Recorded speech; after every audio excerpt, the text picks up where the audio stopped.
Assalamualaikum warahmatullahi wabarakatuh.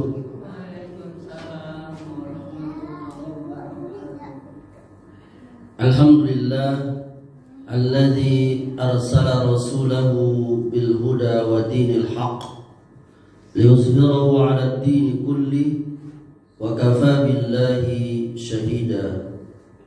Ashhadu an la ilaha illallah wahdahu la syarika lah wa ashhadu anna Muhammadan abduhu wa rasuluh sallallahu alaihi wa ala alihi wasallam. Jamaah Masjid Al-Khairat yang saya cintai dan saya muliakan, mari kita lanjutkan pelajaran kita, masih melanjutkan pembahasan kesalahan-kesalahan dalam sholat Jumat. Kesalahan pada poin ke-25, berjabat tangan padahal khutbah sedang berlangsung.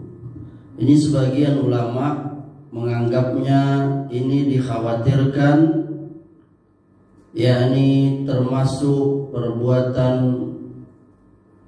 lahu, yakni sia-sia, yang boleh jadi bisa mengurangi pahala Jumat. Nabi SAW beliau bersabda, man lagha wa takhatta riqaban nasi kanat lahu zuhran. Barang siapa berkata atau berbuat sia-sia dan melangkahi leher-leher manusia, maka ia, kata Nabi, hanya mendapatkan sholat zuhur. Ini hadisnya hasan, diriwayatkan Abu Dawud dan Ibnu Khuzaimah. Jadi maksudnya dia kehilangan sholat Jumatnya. Kalau bersalaman saja itu dapat menyebabkan dikhawatirkan melakukan perbuatan sia-sia, apalagi yang lainnya. Berarti ketika khatib sedang khutbah itu diharapkan jamaah itu betul-betul menyimak, ya, betul-betul menyimak, dan dia mempersiapkan dirinya untuk mendengarkan khutbah itu. Oleh karenanya dia harus memperhatikan kondisinya. Sebagian orang ketika khutbah berlangsung, bahkan dia menganggap itulah saat yang tepat untuk dia tidur, ya kan? Jadi ketika khatib naik ke mimbar, dia pun memulai dengkurannya itu. Bahkan sebagiannya sampai tertunduk. Ya, ini tertunduk karena tertidur tadi. Ini adalah sesuatu yang sangat disayangkan sekali, ya. Ya, sangat disayangkan sekali ya. Ini terjadi, ya. Ini bagaimana seseorang ketika khutbah sedang ditegakkan, ya, ini dia tertidur. Tapi mungkin juga di satu sisi yang lain juga sebagian, kalau tidak dikatakan sebagian besar, yakni khatib, memang mereka ceramahnya itu sedikit membosankan. Betul ya?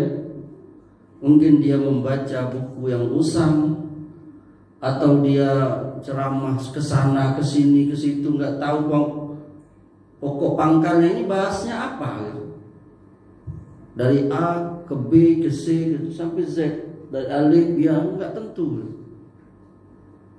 Oleh karenanya, bagaimana sifat khutbah Nabi SAW? Beliau ringkas dan tidak berpanjang-panjang di dalam khutbah. Barangkali hanya menyampaikan 1-2 ayat dan sabda beliau, menasihati manusia. dan tidak berkepanjangan. Apalagi sampai membahas masalah politik misalnya di mimbar yang mulia itu. Wah, ini sangat menyedihkan sekali.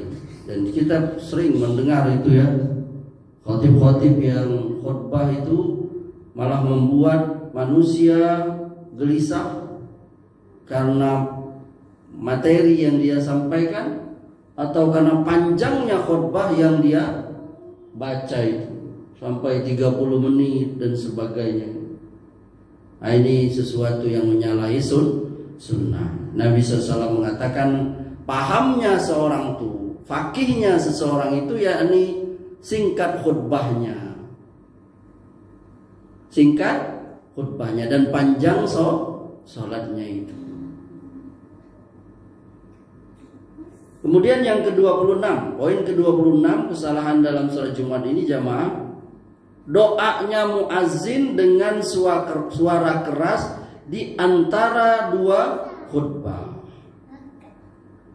Nah, ini adalah bid'ah juga ini. yakni masa lalu sampai juga masih dilakukan oleh sebagian masjid, yakni ketika khatib duduk di antara dua khutbah maka muazzin pun membacakan sesuatu, entah itu doa atau sholawat dan semacamnya. Padahal nggak ada sunnahnya sama sekali. Ketika khotib itu duduk di antara dua khutbah sebagai sunnah Nabi, maka jamaah pun diam. Tidak ada yang memimpin membaca sholawat, berdoa dan sebagainya. Dan ini banyak sekali disebutkan para ulama, seperti Ibnu Nujaim Al-Hanafi, Syekh Muhammad Sa'ad Al-Hanafi, dan juga Syekh Muhammad Abduh Al-Misri di kitab-kitab mereka.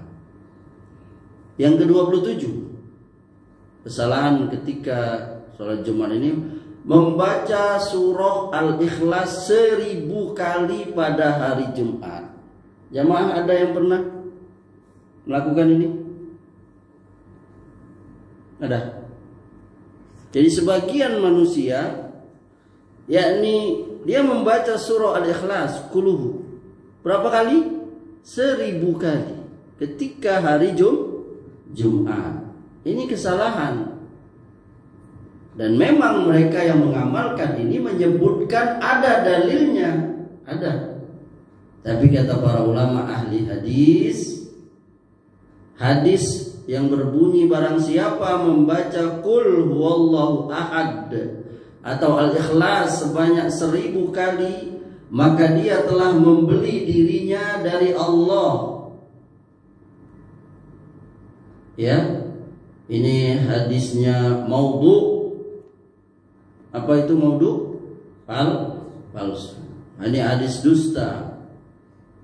Ini disebutkan oleh Syekh Al-Albani di kitab beliau Silsilah At-Dhaifah juz 6 halaman 332, nomor hadis 2812. Jadi hadis membaca Al-Ikhlas Qul huwallahu ahad 1000 kali hari Jumat itu hadisnya palsu, maudhu.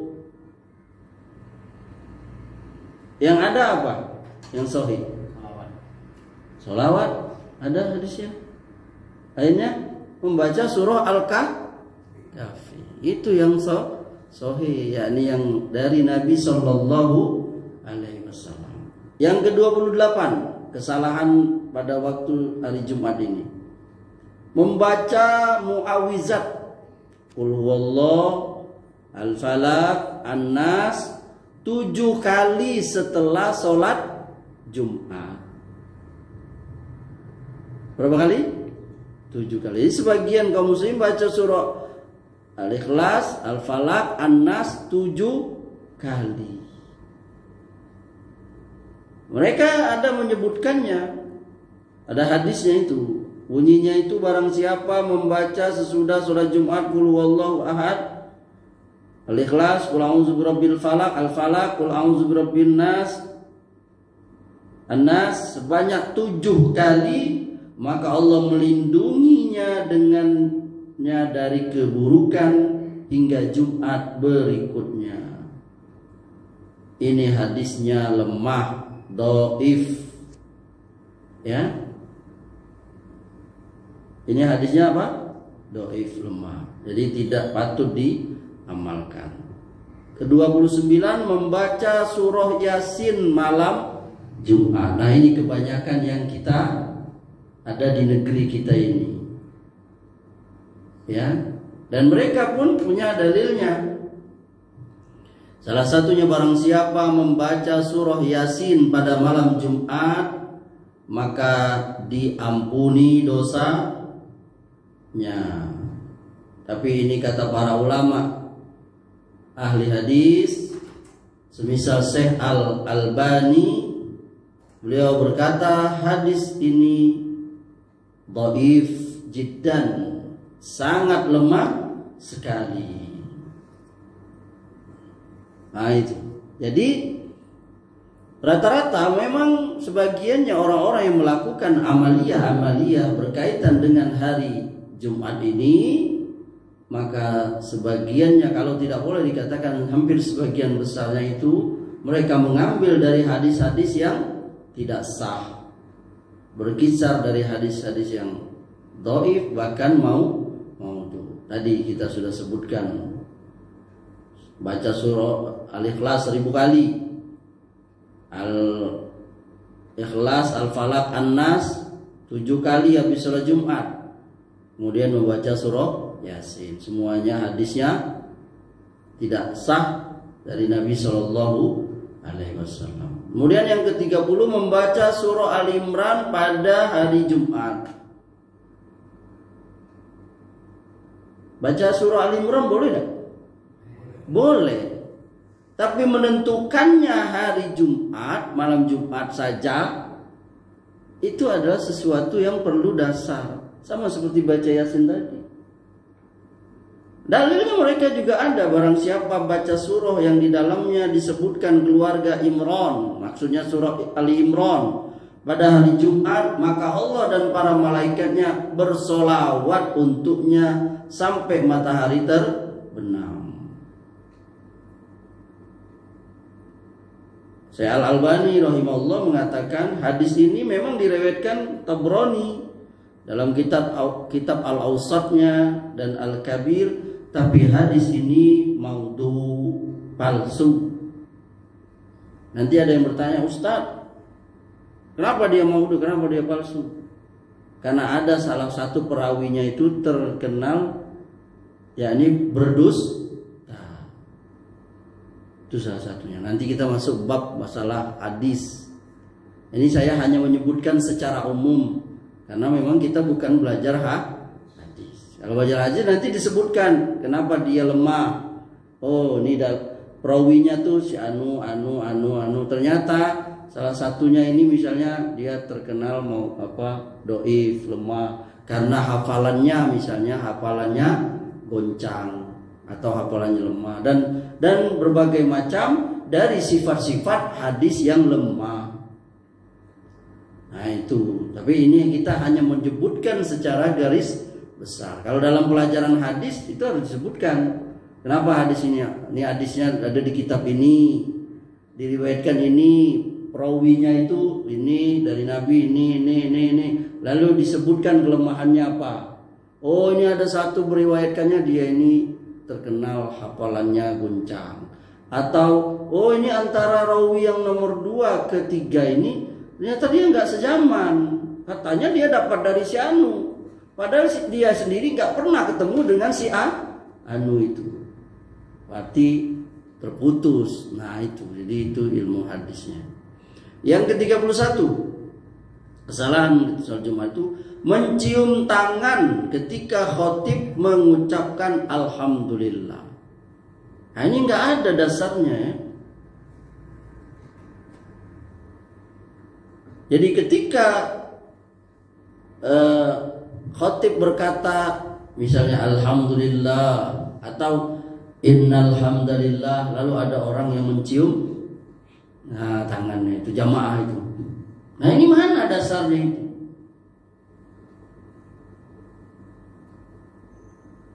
Karena mencium tangan ketika khatib memuji Allah Subhanahu wa ta'ala itu nggak ada dasarnya dari Nabi, kecuali kalau ada hadisnya. Nabi berkata ketika khatib membaca memuji Allah, maka hendaklah kamu mencium telapak tanganmu dan punggungnya. Baru nggak tahu ini siapa yang buat ini, tapi sepertinya di Indonesia, wabil khusus di kota kita ini, saya sendiri belum pernah sih. Pernah? Enggak ya. Tapi ini disebutkan bahwa ada orang yang seperti itu.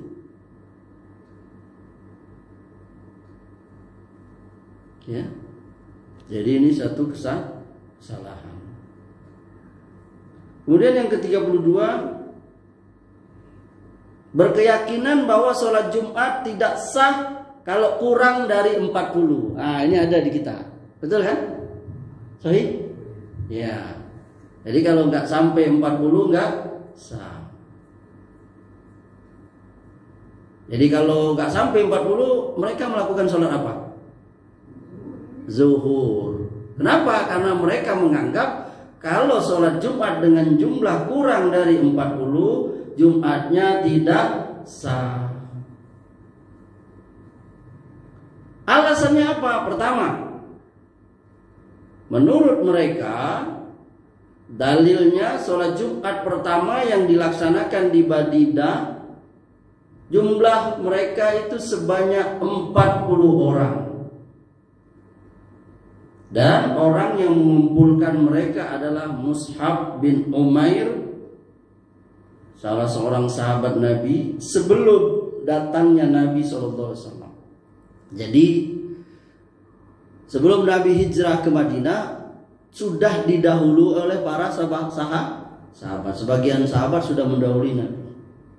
Nah, jadi mereka beranggapan karena sholat Jumat pertama kali itu dilakukan sebanyak 40 orang. Maka ini dikomentari oleh para ulama, ini tidak ada berisi dalil. Ini hanya menunjukkan jumlahnya saja, bukanlah ketetapan. Andai kata misalnya jumlahnya 35 orang, itu juga bukan ketetapan. Itu kalau bahasa kita itu hanya kebetulan. Yani jumlahnya kebetulan 40 orang. Ya. Karena dia hanya kasus saja. Dan ini kasus ini saja tidak boleh menjadi dalil untuk semua kasus. Yang kedua, dari Jabir radhiyallahu anhu yang mengatakan sunnah menunjukkan bahwa pada setiap 40 orang atau lebih berlaku sholat Jumat. Ini riwayatnya dhaif, yang tidak bisa dijadikan alasan atau dalil. Nah, ini disebutkan di sini. Kenapa? Karena dalam sanadnya itu orang yang meriwayatkan asar ini, ya, asar sahabat ini, ada yang bernama Abdul Aziz bin Abdurrahman. Jadi orang yang meriwayatkan asar tadi itu, bahwa sunnah menunjukkan bahwa pada setiap 40 orang atau lebih berlaku sholat Jumat. Ada orang yang bernama Abdul Aziz bin Abdurrahman. Apa kata para ulama tentang orang ini? Kata Imam Ahmad, tolaklah hadis-hadisnya, karena hadis-hadisnya ini, yakni si Abdul Aziz bin Abdurrahman ini dusta dan palsu. Juga Al-Hafiz Ibnu Hajar, dia berkata dalam Bulughul Maramnya, Ad-Daruqutni meriwayatkan dengan sanad yang dhaif, ya lemah. Nah, jadi para ulama berselisih tentang jumlah yang dengannya sholat Jumat menjadi sah. Ada yang berpendapat 40 orang, ada yang berpendapat 12 orang, ada pula yang berpendapat 3 orang sudah cukup. Dan sepertinya yang pendapat yang ketiga ini yang lebih menenangkan jiwa. Bahkan Syekhul Islam Ibnu Taimiyah, beliau berpendapat bahwa Jumat besok bisa dilaksanakan walau dengan 3 orang. 1 orang khutbah, yakni 2 orang mendengarkan. Ini ada di kitab yakni Al-Ikhtiyarat Al-Ilmiyah halaman 79. Walhasil kesimpulannya tidak ada nas dari hadis atau sabda Nabi yakni tentang jumlah bolehnya baru sholat Jumat. Paham sampai sini ya? Kecuali kalau ada sabda Nabi, misalnya hadis riwayat ini, Nabi pernah bersabda tidak sah sholat Jumat kamu, kata Nabi, kecuali ada 40 orang. Nah baru kita bisa pakai. Berarti memang masjid harus datang terus 40 orang. Betul nggak?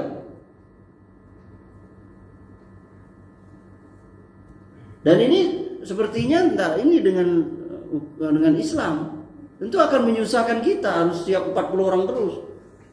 Padahal 40 orang itu agak sulit juga bagi sebagian masjid, ya kan? Karena mungkin banyak warganya tapi mungkin kerja. Paham nggak maksud saya? Jadi sedikit yang sholat masjid itu, mungkin cuma berapa orang. Lalu sholat Jumat nggak tegak. Padahal sholat Jumat itu apa? Wajib ditegakkan kalau ada manusia situ. Harus nggak sholat Jumat di masjid? Harus nggak? Hah? Iya, pelaksanaannya harus di masjid, di Bunda. Enggak, boleh dia misalnya di aula. Misalnya ada satu, boleh. Jadi misalnya karena satu sebab, ya ini seseorang misalnya, saya pernah ditanya, ada salah satu ustadz di grup kami, grup Mubalik Bengkulu itu, dia bertanya, saya ini sedang mengadakan acara di aula, di aula kantor.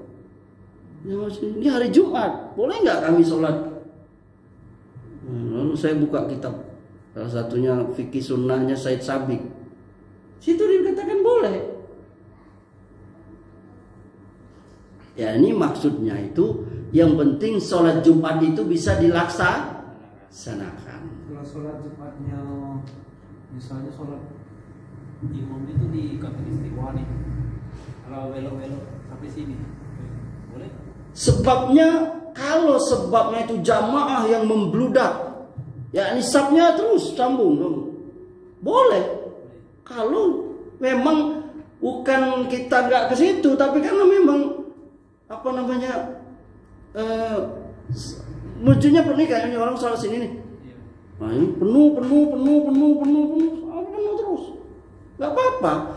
Di Masjidil Haram itu bukan hanya Jumat saja, mungkin sholat 5 waktu karena banyaknya jamaah seluruh dunia itu, ya kan?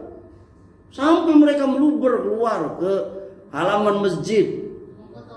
Iya, sampai keluar ke pagar, sampai ke depan hotel, pinggir jalan, sampai depan toko kata Mak tadi itu.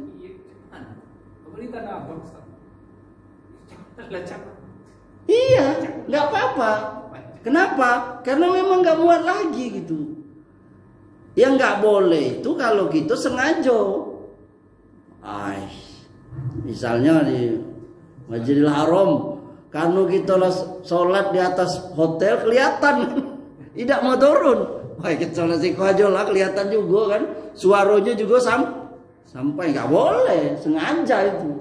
Kecuali kalau kita sudah turun sampai lobi hotel, tidak bisa lagi maju. Orang sampai Sabtu di lobi hotel, sudah sholat situ kita. Gitu. Jadi bukan menyengaja. Kita kembali ke tadi. Jadi sholat Jumat itu bisa ditegakkan, tidak harus di masjid. Dia harus di masjid kecuali dengan sebab-sebab tertentu. Nah, tadi saya kasih contohnya tadi itu. Paham ya?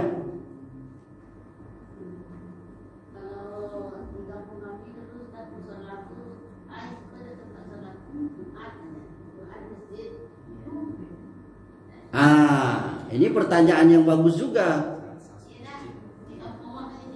Ya, ahsannya memang Jumat itu yakni kita berkumpul di satu masjid jami. Makanya ada istilah masjid jami, yakni masjid pusat kota. Di situ kita bersatu semuanya. Beda dengan sholat 5 waktu yang dia sifatnya apa? Masing-masing mungkin ada istilahnya. Kalau kita di Indonesia nih ada surau, ada langgar, musola, menasah. Dan tiap daerah adalah nama-namanya tuh ya, apa ya? Cuman definisi kita yang namanya masjid itu, yakni yang diadakan di situ sholat 5 waktu dan Jumat. Utamanya Jumat lah. Padahal secara syariat masjid itu namanya masjid tempat sujud. Apa saja tempat sujud itu namanya sebenarnya masjid secara bahasa. Tapi yang kita maksud secara istilah, masjid itu adalah yang memang tempat ibadah yang memang dibuat khusus. Nah, dia ada yang sifatnya sementara, ada yang sifatnya terus kekal. Nah, ulama beda lagi nih. Yang kita kena tahiyatul masjid itu yakni masjid yang kekal. Apa yang kekal itu? Yang maksudnya yang sudah diwakafkan. Kayak masjid ini. Ini sudah kena. Yakni kenapa? Karena sudah diwakafkan. Tapi ada musola atau masjid atau tempat sholat yang dia kebetulan misalnya ada satu kantor menyewa ruko. Lalu karena pegawainya, karyawan-karyawatinya itu kebanyakan muslim, maka tentu mereka harus menyediakan tempat sholat supaya mereka nggak keluar lagi. Sehingga dicarilah lantai berapa, ruangan apa untuk sholatnya. Entah luasnya 3 meter kali 3 berapa. Penting itu ada tempat sholat. Ada inilah khususnya kelihatan lah. Ada entah gambar kaligrafinya, emang ada mukena ininya. Pokoknya itu tempat sholat, khusus tempat sholat. Nah itu sebagian ulama mengatakan itu tidak kena kita tahiyatul masjid. Kenapa? Nanti orang nggak ngontrak lagi di situ. Tempat sholatnya juga pindah, hilang. Paham ya sampai situ ya? Nah itu bedanya itu. Ini perbedaan masalah. Jadi di musola tadi Ustaz, ya. Sebagian ulama mengatakan yang namanya tahiyatul masjid itu adalah di tempat sholat yang sudah diwakafkan, Mak. Ya ini sudah diwakafkan untuk dipergunakan oleh orang banyak. Dia sudah diwakafkan enggak? Kalau sudah itu kena. Walaupun namanya di tempat kita mau surau kek, mau musola kek, mau langgar kek, kan saya sudah bilang tadi. Tapi kalau sudah diwakafkan, maka dia kena tahiyatul masjid. Tapi kalau dia belum diwakafkan, sama seperti tadi itu instansi, dia ngontrak nyewa ruko, maka karena karyawannya apa? Karyawannya orang Islam, dia mesti sholat minimal zuhur asar, bahkan apa namanya istilah, konsumennya juga kadang butuh sholat. Kan kantor zaman sekarang itu kan harus siap itu kan. Yang pertama kamar mandi dan WC itu harus itu. Yang kedua itu tempat ibadah tadi sholat. Nah, maka kata para ulama itu tidak terkena yakni tahiyatul masjid. Kenapa? Karena nanti kalau rukonya tidak disewa lagi dan tidak dipakai lagi, maka tempat sholatnya pun hilang. Wallahu taala. Ada lagi, Mak? Tanya? Ini sedikit Ustaz. Apa namanya tuh sholat jenazah tadi? Iya. Kalau sholat jenazah, kan orang banyak bertengkar. 4 baris, 3 baris. Apa tuh yang menurut itu? Asam-asam yang mana? Oh, Sependek pengetahuan Amri memang ada sunnahnya, yakni membuat ganjil, yakni ganjilnya saf itu boleh 3, 5, 7 dan sebagainya, termasuk juga saf perempuan. Ganjilnya tuh mana? Sebagiannya menganggap yakni hitungannya dari saf laki-laki. Jadi kalau saf laki-lakinya 3, maka saf perempuannya 2, jadi jumlahnya 5, jadi ganjil. Kalau saf laki-lakinya 2, maka saf perempuannya 1. Sebagian mengatakan yakni saf laki-laki ganjil, saf perempuan juga ganjil. Wallahu taala alam. Jadi memang iya, yakni sumbang membuat, tapi saya nggak hafal yakni hadis tentang sunnahnya membuat saf ganjil itu, tapi ada. Maaf Amri tidak menghafal hadisnya itu, tapi ada. Nanti insya Allah suatu saat kita boleh itu bahas, yakni bab ahkamul janais, bab dari awal-awal orang dapat sakit, bagaimana cara sakit, terus sampai nanti di pas dia sekarat, terus dia meninggal, terus kita urus, kita mandikan, kafankan, sholatkan, kubur sampai selesai. Nah, itu insya Allah suatu saat kita bahas satu kitab khusus, yakni ahkamul janais. Saya punya ada beberapa, salah satunya ditulis oleh Syekh Al-Albani. Nah itu jadi saya pernah membaca, memang salah satu sunnahnya itu yakni membuat saf itu menjadi ganjil. Tapi ini hukumnya sunat saja, jangan sampai gara-gara itu bertengkar. Iya, karena itu tadi, karena sebagian kita tahu, tapi sebagian lain nggak tahu. Inilah.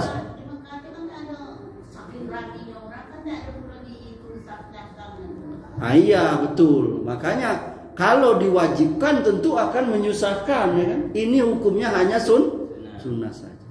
Sama seperti membuka wajah mayat itu, membuka pocong talinya itu hanya boleh-boleh saja. Nggak harus. Boleh dibuka, boleh, nggak dibuka juga boleh. Nah, jadi jangan hal-hal yang seperti itu membuat kita jadi dalam suasana yang ini malah kita ribut. Karena memang itu dari kita tuh sekarang tuh belum belajar sebagiannya, sepakat. Bahkan sering juga kita mendengar dalam pelaksanaan ahkamul hukum-hukum jenazah ini sebagian orang masih ngaku itu. Kan kemarin tuh ada yang meninggal istri Ustadz tuh, nggak usah sebut namanya. Terus Ustadz itu nggak usah berdoa katanya. Doanya nanti di mana? Kuburan saja. Kan banyak ribut juga. Sebagiannya Ustadz juga ribut, berdoa doang. Ya kan? Ya udah, kan dia yang berhak. Dia bahkan dia suaminya dia. Ya kan? Jadi nggak usah kita. Jadi itu tadi, orang kembali kepada keyakinan dia. Mungkin dia tidak meyakini bahwa tidak ada mendoakan mayat selesai sholat jenazah itu. Apalagi sampai ke saya pribadi itu. Saya termasuk yang tidak memakai orang yang ditanya, apakah mayat ini baik? Baik. Kenapa? Karena sependek yang saya pelajari, yang saya ketahui, yakni ucapan seperti itu bukan disengaja. Ada sama seperti tadi itu. Ada hadisnya memang. Tapi hadisnya itu yakni ketika sahabat dan Nabi SAW sedang duduk-duduk lewat jenazah. Maka sahabat berkata, baik. Kalau lebih kata Nabi, ini sesuai dengan yang kamu ini. Terus dia bilang, pas lewat lagi jenazah yang lain, buruk, kata sahabat. Maka kata Nabi, sesuai dengan yang kamu ini kan. Jadi para sahabat bertanya, tadi yang kami bilang buruk, kok Nabi juga sesuai dengan ini? Kok pas bilang kami baik, kok Nabi juga bilang ini? Nah, karena Nabi ceritakan bahwa jenazah pertama tuh begini, jenazah yang kedua tuh begini. Jadi sesuai dengan memang kenyataannya itu. Nah, sebagian orang menganggap ini jadi keharusan. Para ulama menjawab, ini ada keharusan nggak bertanya apakah jenazah ini baik? Ternyata nggak ada. Pertama, itu secara spontan, bukan sengaja ditanya, paham nggak? Sama seperti kita, wih baik nian gitu, ya kan? Bukan ternyata, apakah dia ini baik? Beda kan? Kenapa? Karena boleh jadi nanti ada orang yang bertanya, menjawab, dia bohong. Paham nggak? Ya nggak mungkin dia akan menjawab yang dia jawab bagaimana dia nih banyak utangnya belum bayar, kan nggak mungkin dia jawab seperti itu kan. Pasti juga dia akan tetap menjawab baik. Berarti dia berkata bukan sesuai kenyataan. Paham nggak sampai sini jemaah? Ini kita ngaji nih ya. Nah, ini direkam juga ini. Hal biasa ya. Saya juga tahu ada sebagian ustadz ya, dia memakai dalil itu. Tapi yang saya pelajari itu bukan disengaja. Bukan disengaja ditanya, apalagi sang imam habis selesai doa lalu dia, apakah kamu menunaikan baik? Padahal tidak pernah sholat. Misalnya ini, kita tahu benar dia keluarga kita misalnya, dia nggak pernah sholat. Lalu tuh ditanya apakah dia baik, nggak mungkin, tidak pernah sholat. Lalu yang terakhir, dan memang nggak ada sunnahnya. Nabi misalnya apa? Dari kaul Nabi yakni ketika kalau kamu habis selesai sholat maka bertanyalah kamu. Atau dari sifat Nabi. Adapun tadi itu hadis tadi itu, yakni spontanitas. Karena lewat jenazah, lalu sahabat bertanya ini baik, lalu kata Nabi amin, dia sesuai dengan kamu. Lalu lewat lagi, oh ini buruk, kata sahabat, oh ini sesuai, lalu sahabat bertanya. Paham nggak? Paham ya? Jadi bukan menyengaja, jadi memang spontan gitu. Karena kalau menyengaja bertanya, ya mungkin orang jawab dia buruk gitu. Allah Ta'ala, ini jadi kepikir jadi karena mak bertanya. Ada lagi nggak mau ini tanya? Berhubung udah membahas pikir. Jadi itu tadi mak. Jadi kembali ke tadi itu bahwa memang persoalan bab ahkamul janais itu banyak bab-bab yang kadang-kala terjadi khilaf di kalangan ulama. Kadang juga apalagi di orang-orang awam. Makanya kita perlu tahu mana yang sunat, mana yang wajib. Adapun persoalan sabnya itu dibikin ganjil, maka itu hukumnya hanya sunnah saja, tidak wajib. Kalau bisa dilakukan, dia ganjil. Kalau enggak, ya enggak apa-apa.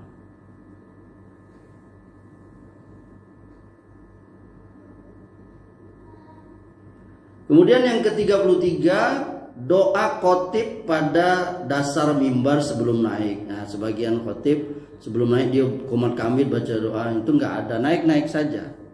Yang ke-34, doa khotib setelah naik mimbar sebelum salam.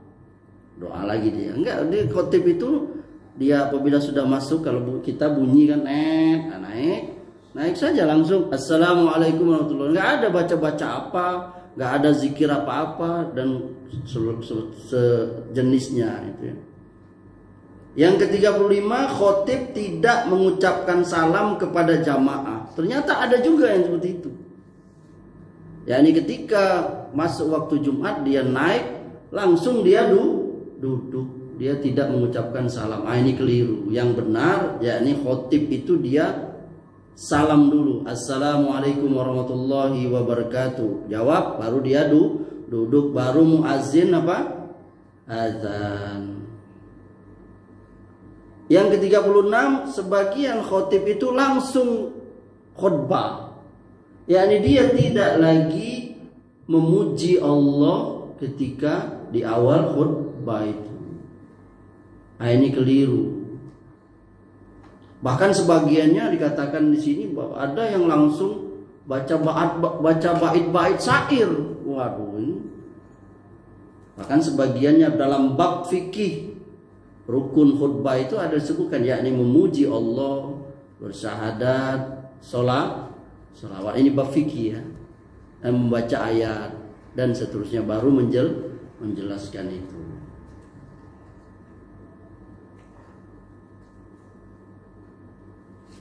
Kemudian juga ada beberapa ya ucapan khotib di akhir khutbah pertama, ud'ullaha wa antum mukinuna bil ijabah, dan seterusnya. Yakni ini maksudnya sebagiannya jangan dibiasakan terus menerus, yakni satu ucapan itu terus gitu, sehingga orang menyangka itulah apa ya. Jadi ucapan itu yang harus dibaca terus setiap ba'da khutbah itu.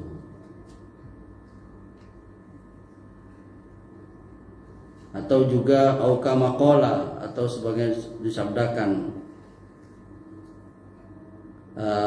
Al-Imam Asy-Syukairi rahimahullah mengatakan kebiasaan mereka dari khutbah, mereka setelah hadis orang yang bertaubat dari dosanya dengan lafaz aukama qala, ini adalah kesalahan ya. Kemudian membaca surah Al-Ikhlas di antara dua khutbah, ini juga nggak ada. Yani kemudian juga 40 khotib berzikir dan berdoa di antara dua khutbah. Nggak ada. Jadi Nabi SAW beliau khutbah dengan dua khutbah. Beliau duduk ketika telah naik mimbar sampai selesai muazzin azan. Kemudian beliau khutbah lalu duduk tanpa berkata apa-apa. Yakni hanya duduk saja dan diam. Kemudian berdiri lagi meneruskan khutbah, yakni khutbah kedua. Barangkali ini yang ya, yang khutbah terakhir itu Ustaz, doa sama-sama itu boleh Ustaz? Ada yang doa yang Ustaznya seperti ini kan? Iya, itu sunnah, yakni khotib membaca doa, berdoa di akhir khutbah, mendoakan kaum muslimin. Tetapi yakni kita sebagai jamaah cukup diam saja, tidak mengangkat tangan, dan boleh yakni dia mengaminkan selesai doa itu. Rabbana atina. Biasanya tutup sabu jagat kan, baru kita berkata amin. Enggak perlu amin enggak. Adapun khotib yakni khotib dia tidak berdoa seperti ini. Yang saya tahu hadis khusus untuk khotib itu yakni dia berdoanya dengan telunjuk, bukan dengan menengadahkan tangan. Wallahu ta'ala a'lam. Cukup ya? Barangkali ini yang bisa kita sampaikan. Insyaallah bermanfaat. Assalamualaikum warahmatullahi wabarakatuh.